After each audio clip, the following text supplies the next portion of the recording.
Nós vamos falar um pouquinho de algo que é difícil de falar. Vamos falar um pouquinho da grandeza de Deus. Esse é um assunto difícil de falar. E eu começo perguntando aqui para vocês. Vou entender se vocês não conseguirem responder, porque é uma pergunta difícil. Quem é Deus para vocês? Deus, quem é Deus pra nós? Quem é Deus? Quem é Deus para você? Como é que você vê Deus na sua vida? Como é que você... Deus pra mim é tudo. Tudo, o dono de tudo. Deus é Deus. Apresentando o Gabriel Marçal, o primo do Delino Marçal. É basicamente isso, né? Dizer tudo. Pra mim é tudo. Não tem. Não tem uma explicação, assim, tem como explicar, né? Tipo, Deus. Então, Deus é criador de Deus criou o universo, criou tudo. tudo. De tudo e de todos. Vocês verem como é que é difícil a gente achar um adjetivo para falar do responsável pelas nossas vidas. Não há como a gente...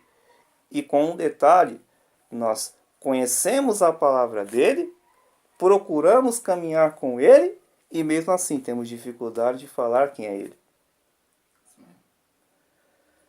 Então, o que nós vamos comentar hoje é exatamente, vamos dizer assim, dentre tantos assuntos que é difícil de falar, eu creio que esse é um dos mais difíceis, falar dele mesmo, da grandeza de Deus. E no domingo foi compartilhado sobre a origem do universo. O pastor falou um pouquinho, ele foi mais para aula de geografia no domingo. Aí eu pensei, caramba, como é que eu vou compartilhar essa mensagem nas células Abra? Aí no final, foi incrível, no final da mensagem, Deus me deu um versículo. Se vocês quiserem abrir, fica à vontade, mas se vocês não quiserem abrir, não tem problema, se vocês quiserem anotar. É Isaías 45, versículo 9. Ai daquele que contende com seu Criador, caco entre outros cacos de barro. Porventura dirá o barro ao que o formou: que fazes? Ou a tua obra não tem mãos? Aqui mostrando como que esse caco representasse nós, qualquer um dos seres humanos da Terra, querendo discutir com Deus. Quem somos nós para fazer isso? Se nós não conseguimos nem sequer falar dele, quem ele é, como é que nós vamos, com o perdão da palavra, sermos bestas de querer discutir com ele?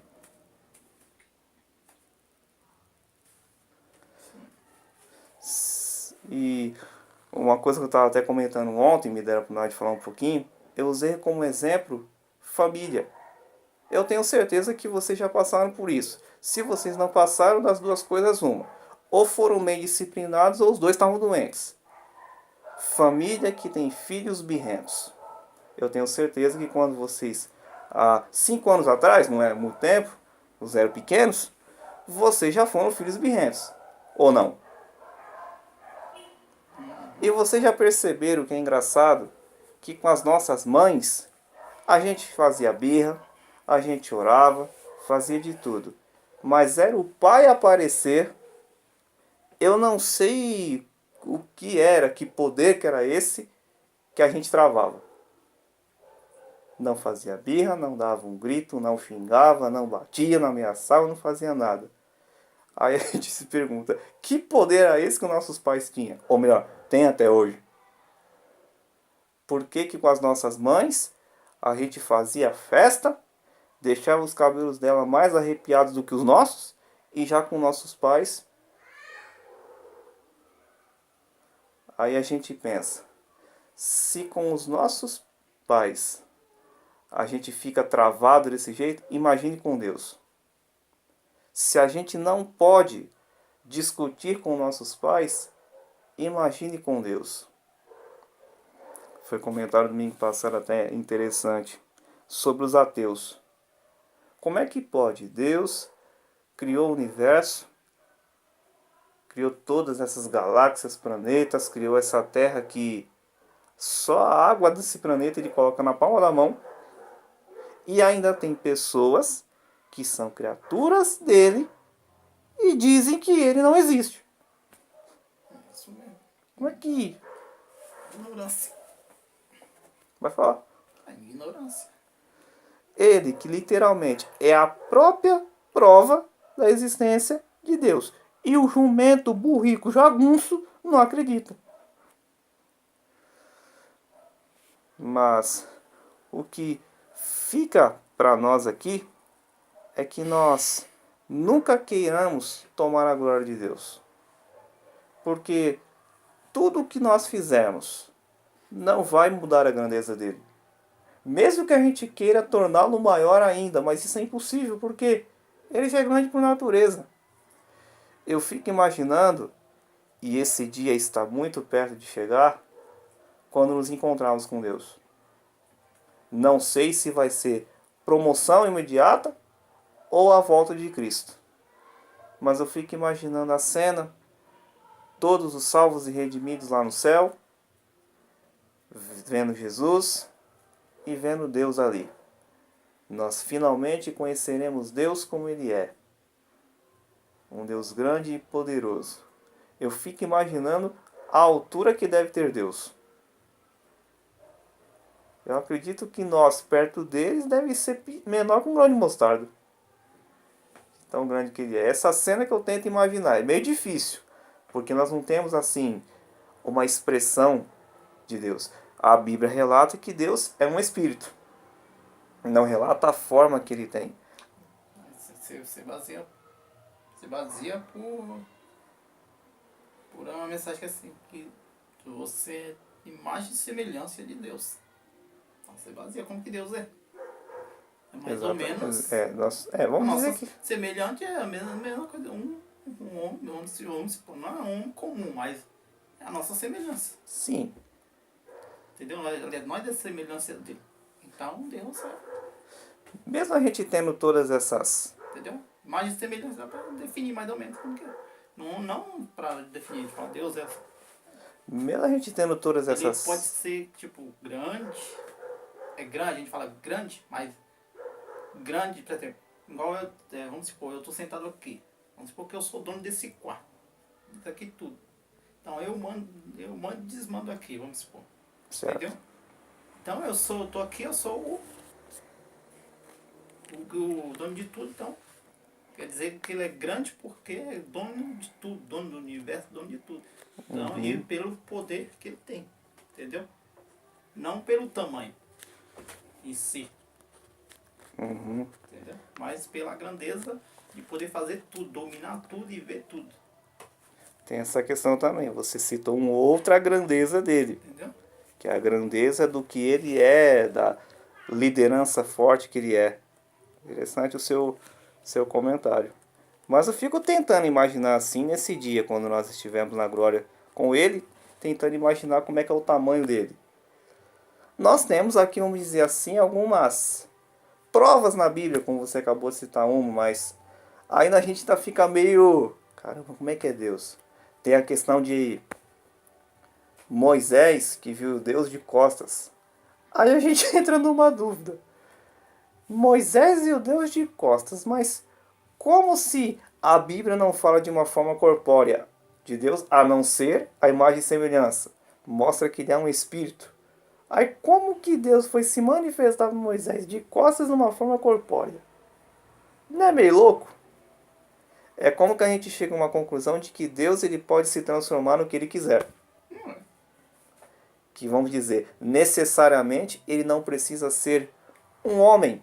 E quando ele falou com Moisés, como é que ele falou? Pela primeira vez. A sarça ardente, é. Ou seja, é como que a gente entra, ó. Aos poucos tá meio que encaixando as peças aqui. Ah, então, Deus é tudo. É como que Deus ele pode, vamos dizer Deus é o assim, que ele quer. se manifestar da maneira que ele quiser. Entendeu? Aí eu faço até a pergunta que eu era para ter feito no início.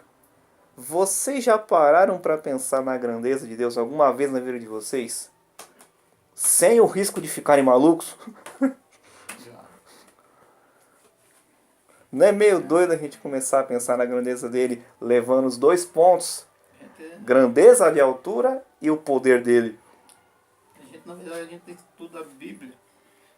De Adão e Eva pra cá, mas não sabe o que tem de Adão e Eva pra lá. Antes,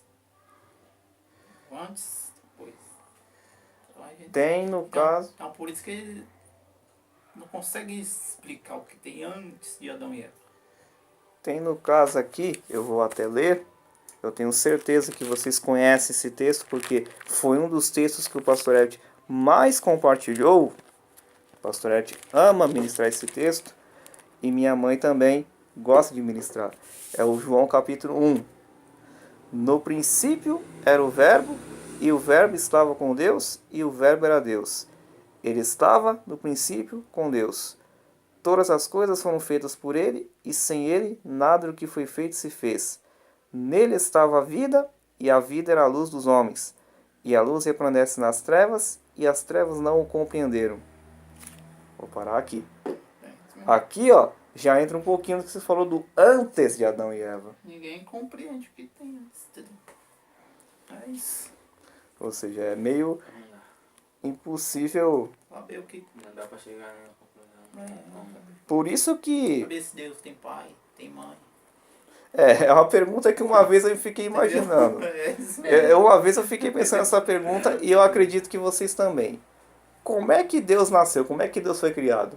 Sendo que Ele é o Todo-Poderoso. Minha mãe contava assim, quando era criança. Falava que Deus nasceu de uma gota de água. Não sei o quê. Gota de água. E depois criou o universo. Aí, Gota de água. e como que inventou a água então? Isso que aí, é essa? eu nunca entendi isso. O pastor estava comentando no domingo sobre a teoria de Big Bang.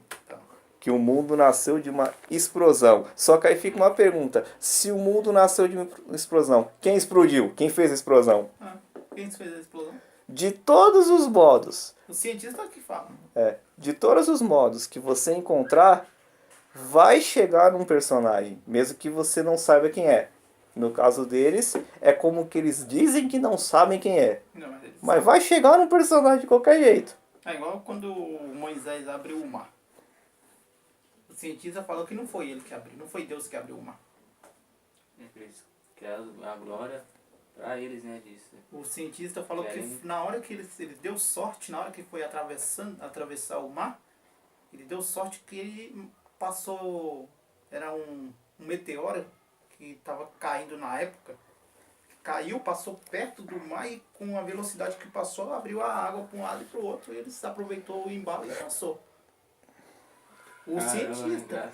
Bem na hora que eles passam, Aí depois, aí volta. aí quando passou Ai, Jesus. passou o exército lá do faraó, o mar fechou, É engraçado isso. entendeu? Foi Deus mesmo que abriu. O que eu creio que aconteceu, não se dá um fato concreto, eu creio que é como que Deus mandou um vento. Não dá um fato concreto. Como que Deus mandou um vento que formou duas paredes de água. Creio assim. Como que a gente falou de Deus se manifestar de várias formas, ele veio em forma de vento e fez duas paredes de água e o povo passou bonito. A Globo fez até uma sacanagem com isso. Nos intervalos de filmes, ele colocou o povo de Israel atravessando, um semáforo na parede de água, dando sinal vermelho para um tubarão passar, para depois eles irem. Como é que o tubarão vai passar sem água, meu? Eu falei, até a Globo resolveu sacanear. É que faz tempo que tinha, que antigamente eles faziam os intervalos de filme com desenhos, com chave. Aí eles fizeram essa, onde eles paravam no meio. O tubarão passa. Como que o tubarão fosse um carro, pelo amor de Deus. Meu. Ai, meu Tanta Deus. criatividade, fizeram sacanagem das boas. Mas a gente percebe aí que não dá para explicar a grandeza de Deus. E tudo o que os ateus, cientistas falam, vai levar a um personagem, mesmo que eles não queiram falar quem seja. Mas vai levar a um destino. Aí a gente entra no eu sou o caminho, a verdade e a vida. Não tem como, qualquer prova que você encontrar vai ter que levar ao caminho que é Cristo. Então que a gente encerra essa conversa, que senão nós não vamos chegar num consenso mesmo e vamos acabar saindo os três aqui camisa de força, é que não toquemos na glória de Deus, que nós reconhecemos que Ele é Deus, que não tem, e mesmo que você não queira reconhecer, Ele não vai deixar de ser Deus. Ele não vai deixar de ser grande. Ou seja, ele fica feliz com a nossa adoração. Acha que ele não fica feliz? Até uma vez eu ouvi uma ministração, faz muitos anos, onde falaram assim: por que que Deus criou seres para o adorar? Que primeiro foi Lúcifer e depois foi a gente. Por que que ele criou seres para o adorar? Vocês têm mais ou menos uma dedução? Não sei. Porque ele não pode se adorar. Sabendo que não seria errado, porque para ele não seria pecado se adorar. Porque o único ídolo que nós podemos ter é ele. Então ele, vamos dizer assim, se idolatrar não seria errado. Não, porque a gente é criação dele. Então, não é nada mais do que a própria criação adorar o Criador. É igual o pai, né? Não é? Exatamente. Criança. Exatamente. Mas a gente chega à conclusão que, independente se a gente aqui viesse para essas células e não colocasse em foco adorar a Deus, ele não deixaria de ser Deus e muito menos ser adorado. Porque lá em cima tem anjos cantando todo momento: Santo, Santo, Santo é o Senhor dos Exércitos. Toda a terra está cheia da sua glória. Eu fico imaginando como é que os anjos não ficam com a garganta ruim, não se cansam, porque você está todos os dias. Como lá o relógio é diferente do nosso, mas vamos jogar o relógio terreno. Todos os dias, 24 horas por dia, os anjos estarem prostrados aos pés do Mestre, adorando Santo, Santo, Santo. Imagine. A gente, se passar, sei lá, 1 hora louvando, a voz já perde arrego? A voz das pernas. Não, a voz, que se a gente, por exemplo, adorar aqui sentado, não vai ficar tão ruim. Mas a voz depois, nem chá de... aquele chá que faz gagarejo, aquele chá resolve. Mas é nisso que a gente tenta chegar numa conclusão não chegando. É não toqueis na glória de Deus. Isso aí. Que nós sempre reconheçamos que Deus é grande. E que nós sempre sejamos humildes. O mundo tenta de todas as formas fazer com que nós tomemos um pouquinho da glória de Deus. E é tão simples. Um elogio pode estragar tudo. Eu tenho muito medo disso, de elogio. Muitas vezes já fui elogiado, já me deram parabéns pelo que eu tenho feito, mas eu fico assim, naquele medo daquele orgulhinho, aquele ego bater. Tenho um pavor disso porque Lúcifer, Satanás, pagou caro por isso. E só está esperando o dia que Jesus acabar com ele de vez, ele deixar de ser besta, para ele nunca mais tocar na glória de ninguém. Então, a gente tem que tomar cuidado.